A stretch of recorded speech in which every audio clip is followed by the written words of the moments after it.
Hey guys, and welcome back to my channel. We are in a different room today. I thought it would be fun to film somewhere else. I'm always filming in my office, so I wanted to mix things up. Plus, we are like 90% done with this room. This is our main guest bedroom. We have two guest bedrooms, but the other one we're gonna probably keep fairly empty because it's gonna end up being a nursery down the road. So I don't wanna go too heavy into decorating that one if it's gonna change. But this is our main guest bedroom, and we're almost done with it, and I'm so excited to share with you like a walkthrough and show everything because this is the first room I've actually been able to decorate and take from a concept and turn into a reality. So I love it. I spend a lot of time in here. If you guys know anything about me, then you know I love to bed desk, and this is a great opportunity to bed desk and not be in my actual bed. But that's not what you're here for. You guys are here to talk about board games, and I am coming at you with my 5 favorites. First up is this little game called The Resistance, and it is good for I think 5 to 10 players. And it is one of those great party games that doesn't involve too much setup. There isn't a huge board involved, and really you don't need much of the equipment at all to play the game.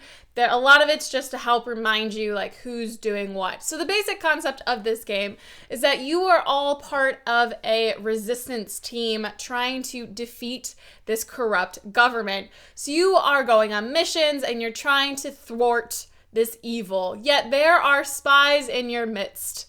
And you are trying to figure out who the spies are, because if the spies go on missions, the missions might fail. And if you fail 3 missions, you lose and the spies win. So it's kind of a game of trying to figure out who's lying to you, all the while trying to prove that you're actually good. This game always ends in so much fun, lots of discussion after. One way that I determine if I really enjoy a game is if there's a lot of talking about it after.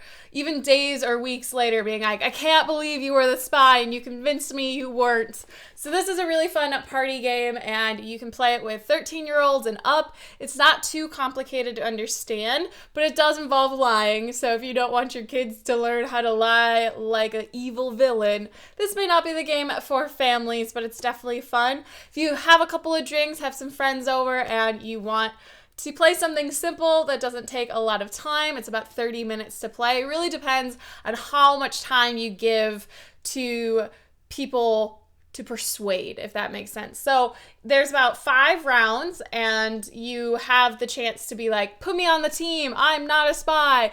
And you'd be like, but she is a spy. I know this because she seems very spy-like. So there could be a lot of discussion, or you could just zoom through this and only give a little bit of discussion. It's a really great game that we always seem to play in larger groups, and it's always a good time. So you'll find out quickly that none of these board games have anything in common. The dynamics are different, the boards are different, the amount of players are different, and the basic concept of each one of these games is completely different from the other. And that's what I love about what I call indie board games, is that there's just so many different types out there that the 5 favorites of mine are completely different. This next one is called String Railway, and it uses like yarn. I'll show you guys because it's really weird. It uses pieces of yarn, and that's basically the whole premise. The whole premise of the game is yarn. So you first build this like city or like space for play with one of the yarns. So you build like your outer rim, and then each person has a different color set of yarn, and you're trying to build the longest railway that touches the most stations without crossing other people's railway lines.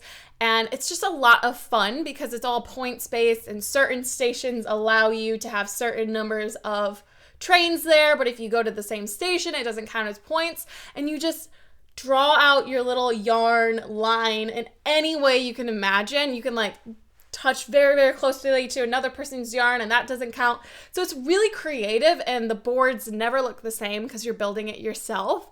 And it's a simple game. It's just string, little cards that are train stations, and your imagination. It's so fun, and I think it's a really great family game that doesn't take very long either. You have 5 turns total, and I love it. I love this box. I think it's such a unique style of game, and if you're interested in finding something that's a little bit different and not just like the same board type game, this would be a great option. The next game is Sheriff of Nottingham, and this is a 3 to 5 player game for about 14 years or older that is another lie to your partner game. So you are playing a merchant that's trying to bring goods to the market, and you have to pass by the sheriff. So either you're bringing perfectly acceptable goods and you declare, I have 5 apples, or you're lying and one of those apples is actually contraband and you're trying to sneak it in to get more money in the market. The twist to this game is that the sheriff of one round is not the sheriff of the next. The role of sheriff passes around the table of players twice, so you get to be the sheriff and try to figure out if your friends are lying to you, even though you just lied to them. So it's a really awesome game of trying to figure out what the person's going to do, whether they're lying, what they're trying to sneak in, and it's all based on how many goods you can get into the market by the end of the game. There's a lot of really beautiful pieces to this game. The artwork is lovely, and you really have a good hand feel. There's a lot of things you can do. A lot of board game critics talk about hand feel and having things to use your hands with. Some of the best games have a lot of little figurines that you can move, that you can interact with, and this game is very similar. You have little pouches that you put all of your items in that you send to the market. And it's very visual and easy to see exactly what's going on. Overall, it's a great game if you enjoy the BS card game. It's similar to that, but way prettier and a lot more fun. The worst part about this game, I find, is tallying up the scores at the end. There are a lot of extra point earners. Like if you get the most bread, you are the bread king. And there's also a bread queen. And each category has kings and queens, so you have to add that up. You have all of the points on the cards, you have contraband points. It gets a little complicated to add up the totals. And so that's my least favorite part about the game. But other than that, it's just a lot of fun and a game that I find we often play with my family. My parents really enjoy to play this game. They're not super big into board games, but this is one they definitely are interested in. In regards to really pretty games, I think this one takes the cake. Taki Naoko is gorgeous. It's a 2 to 4 player game, takes about 45 minutes, and it is so pretty. It uses a tile system, kind of like, what's it called? Settlers of Catan. So you build your own map and then you either play as the gardener trying to grow bamboo as tall as you possibly can, or you play as a panda who's trying to eat the bamboo, or you're just interested in laying out the map in any way that you see fit. So basically the premise is you're trying to get points by completing tasks in one of those 3 categories, all the while your competitors are doing something completely different. So you may be laying this tile formation to get some points, and then someone might lay a completely different tile and screw up what you're working on. Maybe you're trying to grow bamboo to a certain height to get 6 points or something, and then the panda comes and eats it. So it's a really fun game of trying to accomplish your tasks all the while everybody else is trying to accomplish theirs. There's really cute little figurines and it's very interactive. I find that this game is very visually pleasing. There are a lot of things you can touch and move and feel and interact with. And it's always so pretty to look at when it's done and the board's completely finished and full of bamboo and panda. This game is also really good for children. So if you have an 8-year-old or slightly older, it's really easy for them to understand the concept and kind of work towards your goals. It's a very universal game for any age group. I find that it's gorgeous. I can't stop talking about how pretty this board game is. And it's a lot of fun, which all these games are. So I don't know why I keep telling you guys that this board game is fun. Of course it is, but it's a good one. It's a good game. Last but definitely not least is my all-time favorite board game. It's one of the first ones I ever played that wasn't your typical Monopoly or those common ones that you always seem to have around. It is Escape the Curse of the Temple. I've talked about this in videos before if you've watched last year or 2 years ago. This game is so much fun. It's another tile-based game that you build a temple. You're a bunch of explorers trying to explore this temple and find its nooks and crannies and discover all of its gems, all the while trying to find the exit because time is running out. You all play at the exact same time. It's a dice rolling game, and the dice are really cool looking. So everyone's playing all at the same time. You're rolling dice, you're exploring the temple, you're trying to find gems, but there's a time limit. The cool thing about this game is that you have 10 minutes to play it, and there's a soundtrack that plays along with it. So you hear all this music going on, you're rolling your dice like crazy, you're trying to explore.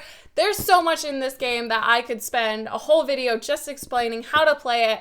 and all of that detail. So I'm not going to go too far into it because it could really get lengthy, but this game is a blast. After 10 minutes, you're kind of sweaty, your heart is racing, and you just had the most amazing time while working together with your teammates. So if you're someone like me who doesn't like really competitive games, you want to kind of work together, this game is perfect for you, because if you don't all leave the temple by the time that the soundtrack ends, then you guys lose. So you have to work together. It's a cooperation game like no other, and it is so fast-paced and wonderful. And the cool thing, beyond just the game being freaking amazing, is that there's expansions. So if you get to the point where this game doesn't seem that hard anymore, and I feel like that's gonna take you a while, you actually can do challenges and quests during the game. It's amazing. And of course, because it's tile-based, the game's never the same. It's constantly changing. So there you go. I feel like I quickly ran through 5 different but amazing games. I talked really fast because I get really impassioned about board games. It's kind of an obsession of mine. But these games are wonderful. They're all so different, but so fun and so engaging, and it's brought a lot of my friends closer together, and we just have this camaraderie when we play these board games, and I think you guys would love them. One of these games will definitely be up your alley. But that is going to be it for today's video. As always, thank you guys so much for watching. Be sure to like this video if you like hearing about board games, and leave in the comments what other board games or what other things you want to hear from me about board games.